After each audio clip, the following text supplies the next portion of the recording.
So we have discussed the magnetic properties of the material. Simply, you know that there are different types of material which has a magnetic property. Some of the material is a magnetic material, some of the material is a non-magnetic material. Usually, the whole magnetic materials are classified in three categories. One is the diamagnetic material, other is the paramagnetic material, and third one is the ferromagnetic materials. The ferromagnetic materials are the permanent magnets, where the diamagnetic and paramagnetic are not permanent magnet. They can magnetize when they place in the field of the magnetic field. So as a resultant, their magnetic moment may be aligned in the direction of the magnetic field or may be aligned opposite to the direction of the magnetic field. So if the magnetic field aligns the dipole in the direction of the magnetic field, such material is known as a paramagnetic material. But if the magnetic field aligns them in the opposite to the magnetic field, then such materials are known as a diamagnetic materials. So simply, let's say we have a material which we call it as a, what is the dipole moment? Dipole moment. So simply, you know that this is the current carrying loop. Electron is revolving. As a resultant, it has a magnetic property, and we call it as a dipole moment, M. M is known as a dipole moment because this dipole moment M, which is the product of the current into the area, which is the product of A is the area and I is the current. And we have seen that when the electron is revolving, so the revolution of electron or rotation of electron per unit time gives rise a current, and because of this current, because of the motion of electron, it generates a magnetic field whose direction, whose magnetic moment or dipole moment is normal to the plane of the rotation. It means if the rotation is clockwise, its magnetic moment is normal to the plane. This is anti-clockwise, normal to the plane means upward. If clockwise, normal to the plane means downward. So here the magnetic moment is I into A. So as a resultant, this magnetic moment has a certain magnetic property. So we can say that the magnetic field due to the dipole moment is the magnetic field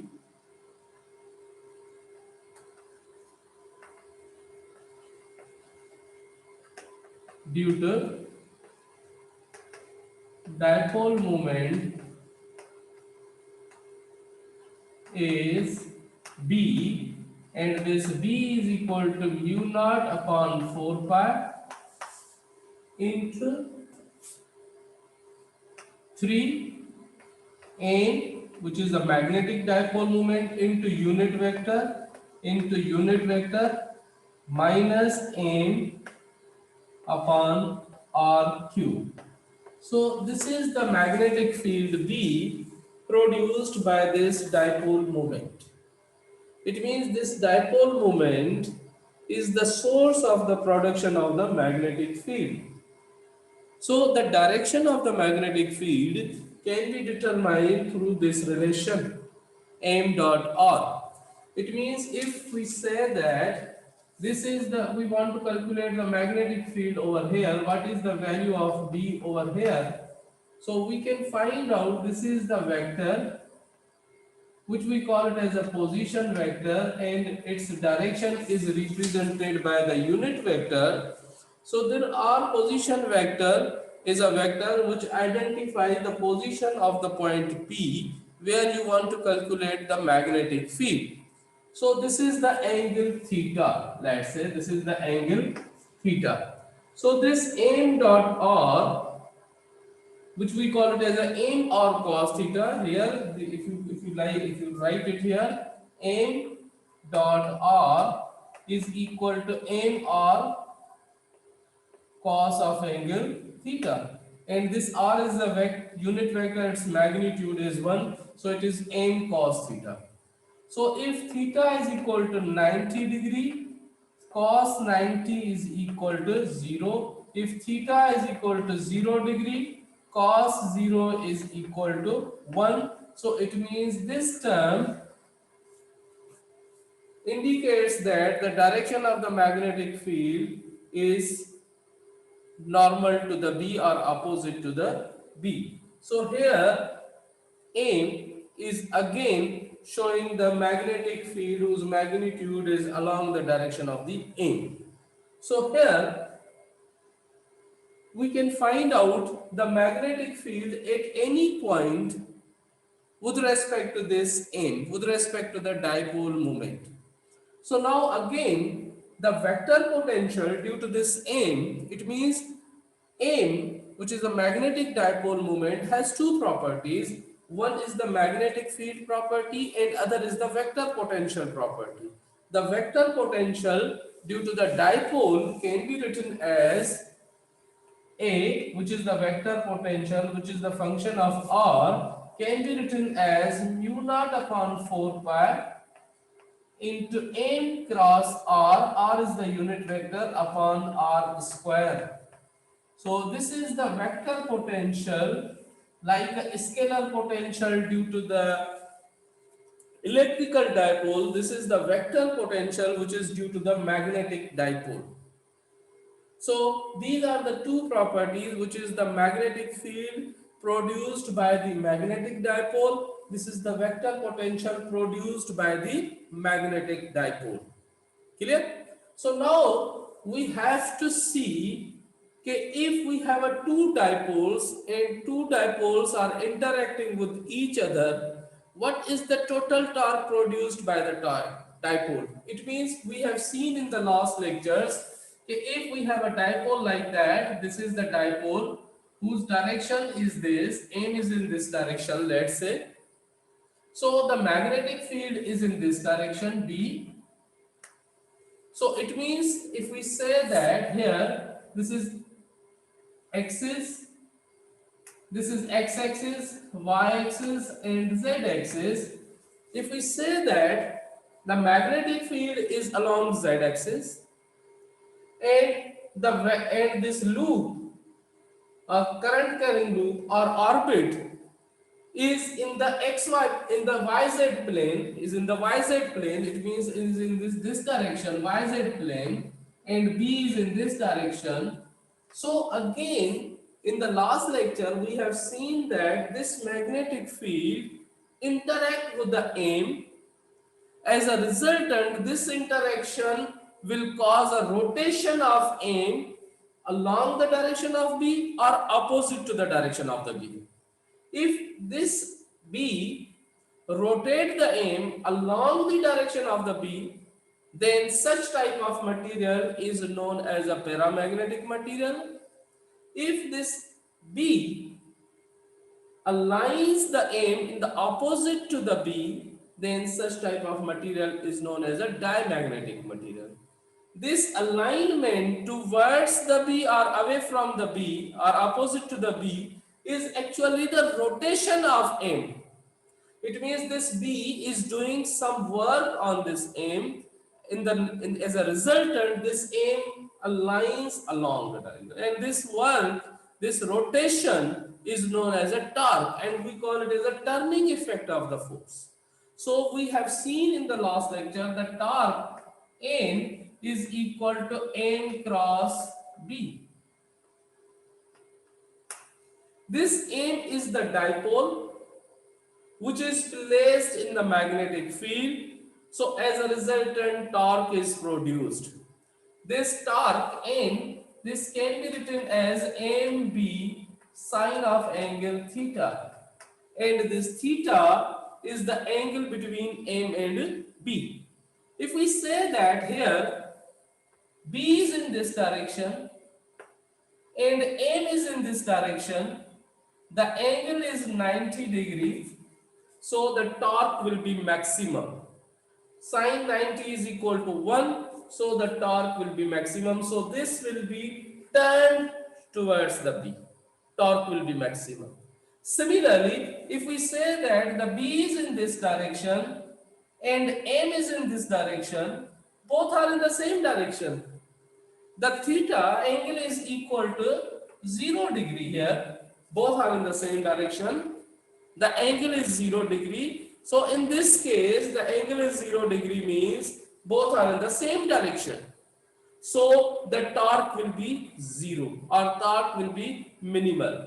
We call it as a zero torque. So this torque varies from M to B depending upon the angle, depending upon the cos of angle between them. So here, similarly here, if we have a two dipoles, two loops having one dipole N1 and other dipole is N2, now we have to look at how much torque is produced by one dipole on the other dipole. For example, we have a problem, exercise problem here. If we have a, let's say,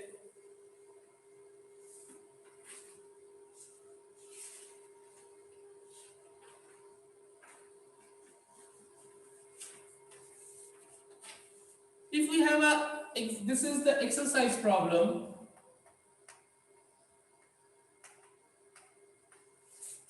I am writing here.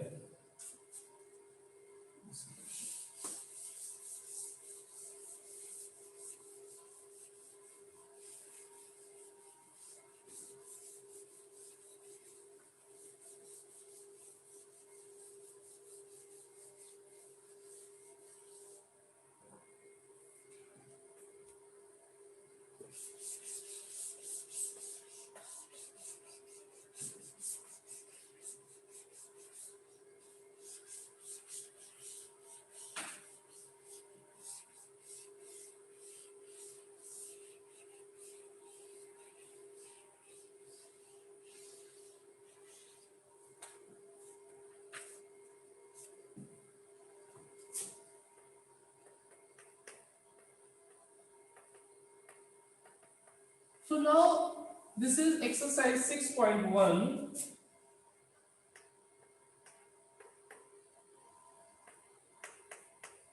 This is one of the application of the dipole. If we have a dipole like that, this is the coil whose dipole is in this direction. Let's say, sorry, just a minute.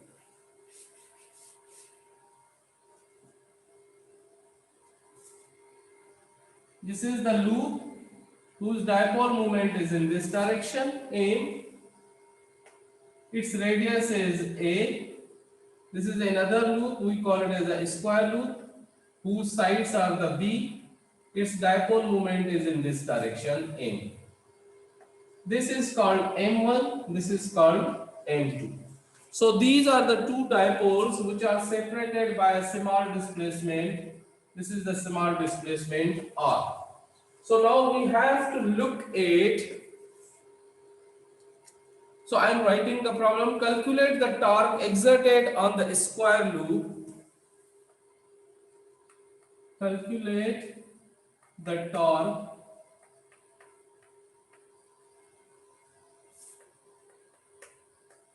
exerted on the square loop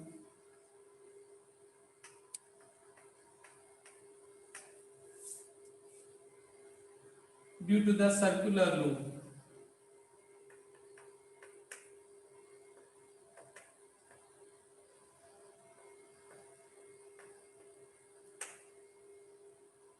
The square loop is free to rotate. The square loop is free to rotate. What will be the equilibrium orientation?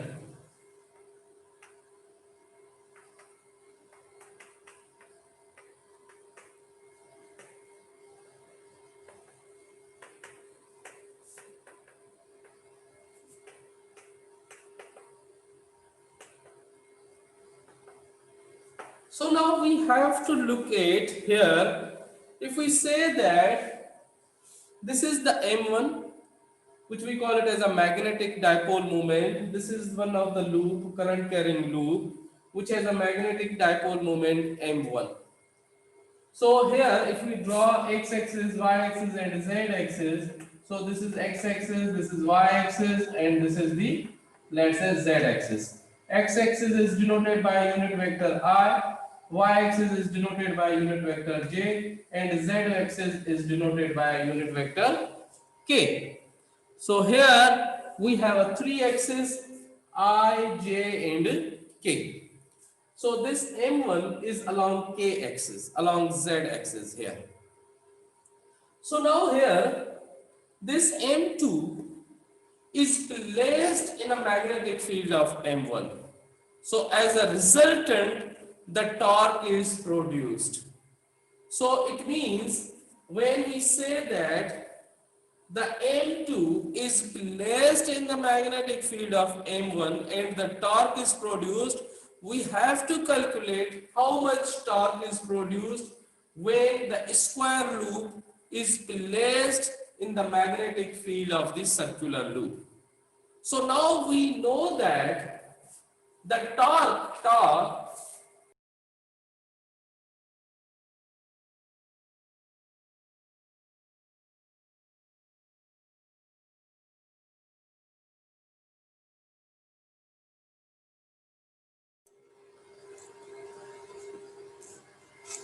so here M2 is the magnetic moment of this square loop and M1 is the magnetic moment of this circular loop. So now we can say that M2 is placed in a magnetic field of M1. So this B1 is the magnetic field produced by M1 at the M2.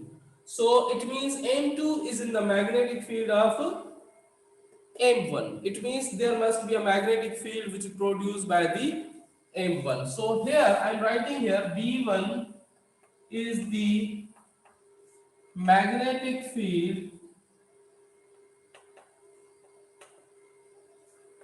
produced by the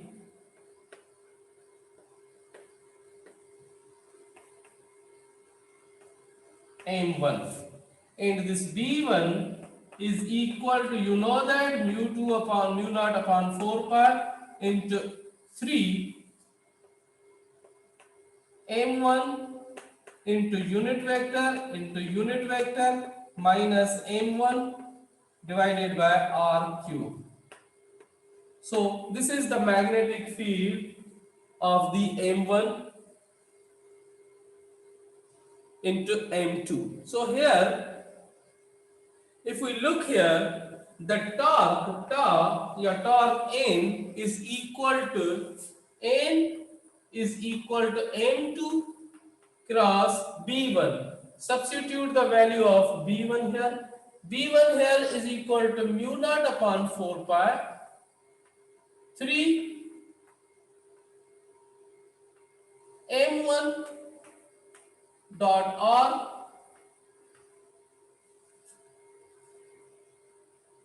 and here into unit vector R minus M upon R cube. So if you look here, M1 is along z-axis. M1 is along z-axis. And this M2, here this unit vector R is in this direction. This is the unit vector R, which is along the direction of the position vector, because we want to calculate the torque on this side, torque on the M2. So here, this N is equal to M2, which is along the j-axis. M2 is along the j-axis cross mu naught upon 4 pi into 3 M1. M1 is along k-axis dot, this is along j-axis into unit vector is along the j-axis minus M.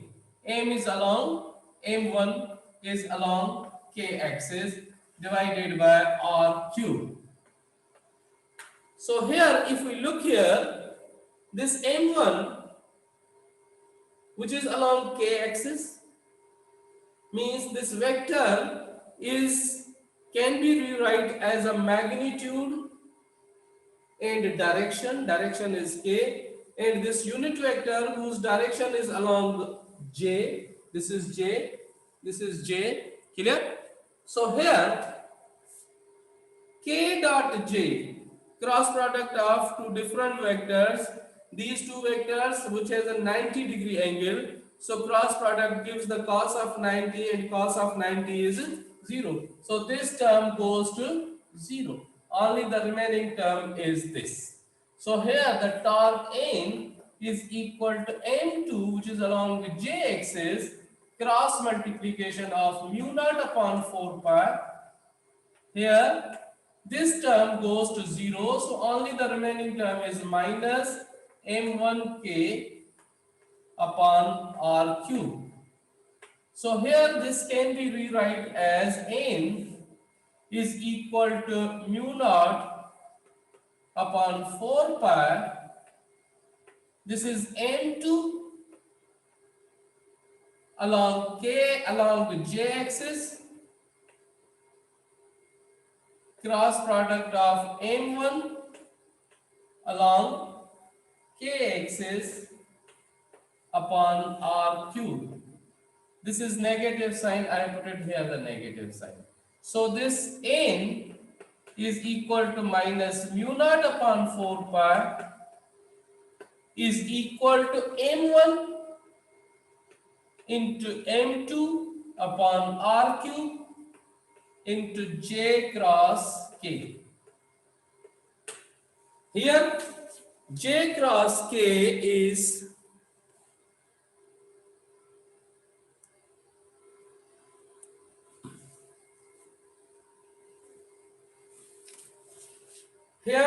j cross k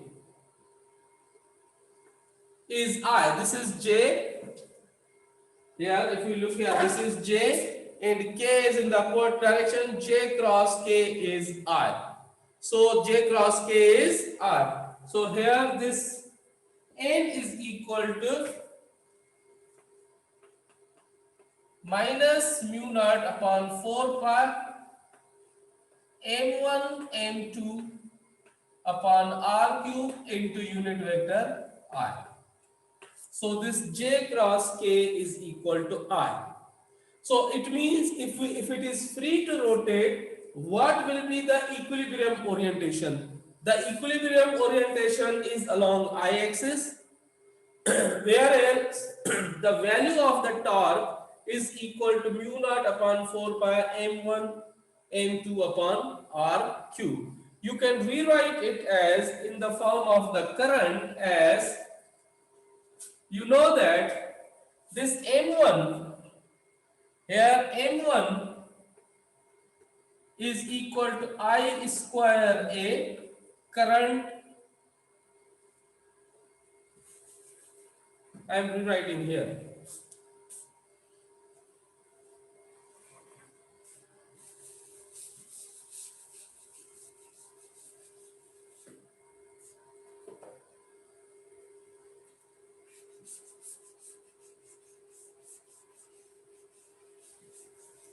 So here this m1 is equal to current into A, and current A is equal to pi A square, area is equal to pi A square, and m2 is equal to current into A, which is equal to current. A is equal to length into width, this is the square, so this is B square. So m1 m2 is equal to I square pi A square into B square. So here the torque N is equal to, just substitute these values over here, it gives you a mu naught upon 4 pi into I square A square B square pi upon r cube into unit vector I. So this n is equal to pi cancel here. So mu naught upon r cube for r cube into I square a square b square. So this is the torque produced when this is the torque produced on this square loop when it is placed in the magnetic field of the circular loop. Because when the current I is flowing in it, as a resultant, it produces a magnetic dipole moment, and this magnetic dipole moment produce a magnetic field. So this current carrying coil is placed in the magnetic field of this coil. So as a resultant, the torque is produced, and that torque is equal to this. This is the magnitude of such torque. So as a resultant, the torque is produced. If it is free to rotate, the direction of this torque is along I-axis. Here we have a negative sign, means direction of is along minus I-axis. This minus indicates that the direction is along minus I-axis. So this is the torque produced by the interaction of the two magnetic dipole moments. So this is the end of this topic.